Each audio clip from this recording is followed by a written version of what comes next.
So ayan guys, update sa mga tanim kong okra. Ayan, namumulaklak na siya. Ito guys, sili to guys. Oh. Ayan. Namumulaklak na siya guys. Oh. Hindi na guys masyadong lumaki, sobrang init pero mataba naman siya. Oh. Itong sili. Oh. Tapos may pakwan din ako doon guys. Ayan, may mga bulaklak na siya. Di nga lang tumaas guys kasi ano, sobrang init. Ayun, oh, kumpul-kumpul yung mga bulaklak.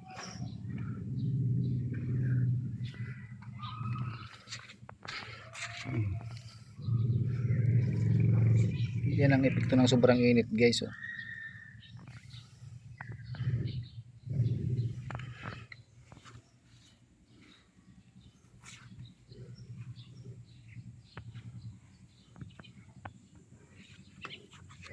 Ano naman siya, ang ganda ng mga ano niya. Ito ang ganda ng sili guys. Oh.